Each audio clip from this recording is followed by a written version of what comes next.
பிரியமானவர்களே, நீங்கள் இப்போ உங்க சூழ்நிலை நினைச்சு பயத்துல இருக்கீங்களா? ஒரு விஷயத்தை நினைவுல வச்சுக்கோங்க, தேவன் சொன்னது ஒருபோதும் தோல்வி அடையாது. இன்று தேவன் உங்களுக்கு தரும் வார்த்தை அப்போஸ்தலர் 27:25. திடமனதா இருங்கள், எனக்கு சொல்லப்பட்ட பிரகாரமாகவே நடக்கும். தேவனிடத்தில் நம்பிக்கையாய் இருக்கிறேன். பிரியமானவர்களே, பவுல கைதி பண்ணி ரோமாவுக்கு கப்பல்ல கூட்டிட்டு போறாங்க. அவர் கூட கைதிகளும் படை வீரர்களும் மாலுமிகளும் இருக்கிறாங்க. கடல்ல செல்லும் போது திடீரென்று மிகப்பெரிய புயல் காற்று வருது. காற்று மிகவும் பலமாக வீசுது. கப்பல் கட்டுப்பாட்டையே இழக்குது. பல நாட்களாக அவங்க சூரியனையும் நட்சத்திரங்களையும் கூட அவங்களால பார்க்க முடியல. கப்பல்ல இருக்கிறவங்க எல்லாரும் பயப்படுறாங்க. நம்முடைய உயிரை காப்பாற்ற முடியாதா என்று நினைக்கிறாங்க.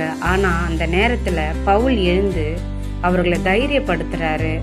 பயப்படாதீங்க, தேவன் என்னிடம் சொன்னபடி எல்லாரும் காப்பாற்றப்படுவார்கள் என்று சொன்னாரு. பவுல் தேவனில் நம்பிக்கை வைத்து அவர்களுக்கு தைரியத்தை கொடுத்தாரு. பல நாட்களா அவங்களுக்கு போராட்டம் இருந்தது. கப்பலே உடைஞ்சி போச்சு. ஆனா அவங்க கரையை சேர்ந்துட்டாங்க. பிரியமானவர்களே, உங்களுடைய வாழ்க்கையில சில நேரங்களில இப்படிப்பட்ட புயல்கள் வரும்.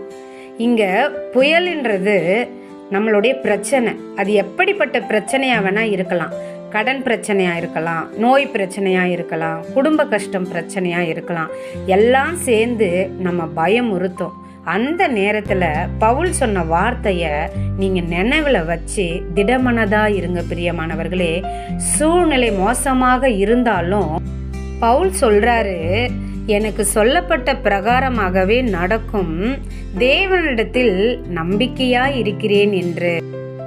அதே போல உங்களுடைய வாழ்க்கையிலும் நீங்க நம்பிக்கை இழக்காதீங்க. பிரியமானவர்களே, எப்படிப்பட்ட கஷ்டங்கள் இருந்தாலும் அந்த புயலை கடந்து நாம் அடைய வேண்டிய இடத்தை நிச்சயமா அடையவும். பிரியமானவர்களே, கப்பல் உடைஞ்சாலும் பரவாயில்ல, தேவன் கொடுத்த வாக்கு தத்துவம் ஒருபோதும் உடையாது.